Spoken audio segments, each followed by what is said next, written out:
Hey kids, welcome back to my channel. If you're new here, welcome to my channel. My name is Amanda. So I took a poll on Twitter not too long ago asking you guys what kind of writing video you wanted. And it was 50-50 between love scenes and how to come up with a good story idea. So today we're going to be doing how to come up with a good story idea, and then at some point in the future I will be doing love scenes. First of all, inspiration can literally come from anywhere, any kind of media, your past experiences, stories that you hear other people tell you about their own experiences, reading or watching other works. There's literally a well all around you, a creative well, if you would. One thing that you should definitely get into the habit of doing is anytime you daydream, sometimes you start thinking about the most random things. For example, this morning as I was making my Cuban coffee, I was listening to Piragua from the show In the Heights, and I sat down and drank my coffee, was still listening to In the Heights, and I started thinking, man, what if we lived in a world where it was like a musical, like that was the norm, people just busted out in song randomly. But then I started to think, yeah, but if there's more than one person that wants to bust out in song, that would be utter chaos. And then it morphed into, well, if that was the norm, then wouldn't we as humans be biologically, neurologically programmed with like almost a sixth sense where we can sense when someone else is about to bust out in song? The end of the story is I basically developed a little bit of a world just by allowing myself to run with this random idea.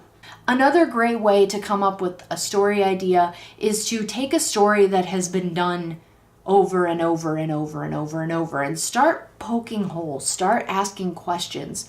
And mostly what you're looking for is the way that you can tell that story that is tried and true because it's been done a bunch of times, but tell it in a fresh and new way. A great example of this is Wicked by George McGuire. Wicked is the story of Oz told through the perspective of the Wicked Witch. I know that's not a story that's been told over and over and over, and that's certainly not to say that you should take, like, I don't know, a Disney movie and, you know, tell it through the perspective of the villain, but that same kind of concept. You want to take a story that people already know, whether it's a trope that's been overdone or an actual story, and just come up with a fresh perspective. Try to tell it in a new way. And you do that by asking questions and considering alternate points of view. If you're just looking for straight up inspiration, something that I do is I actually follow travel Twitters. I follow like Travel and Leisure on Twitter, and a lot of their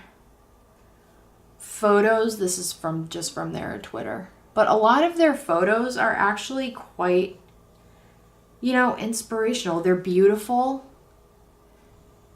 And I mean, there are a lot of times, especially for a short story, this is really great to do for a short story, but you can come up with, you know, some pretty interesting stories based on a photograph.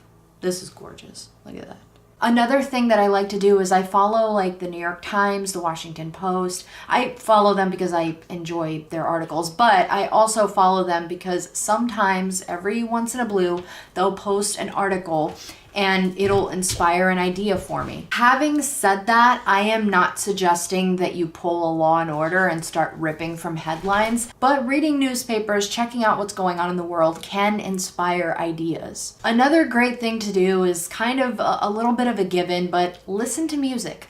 Listen to Broadway musicals. Listen to music that makes you feel something. Listen to some spoken word poetry. Listening to music and having something audible in your ear, specifically Broadway shows, and even more specifically, preferably Broadway shows that you've never actually seen on stage, because then you kind of have to use your imagination to kind of try to figure out the blocking and you know, imagine how it looks on stage, and that can really get your creative juices flowing. And again, I'm not suggesting that you base something on a musical, but you can get ideas from a musical. So that's all I got for you today. Those are some of the ways that I come up with story ideas. More often than not, it's me just literally sitting on the couch and staring off into space because I daydream a lot. I recently hit 65 subscribers. Thank you guys so much for subscribing to my channel, and I want to do a little celebration, so I was thinking I could do a Q&A. You can ask me questions about literally anything that I talk about on my channel.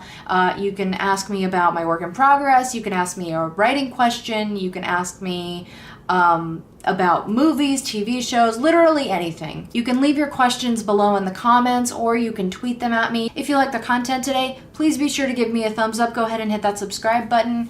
Ding that little bell so that you get notifications every time I post a new video. I post every Wednesday and Friday. Be sure to follow me on social media if you are not already. All the links are listed below. Thank you guys so much for watching, and I will see you next time.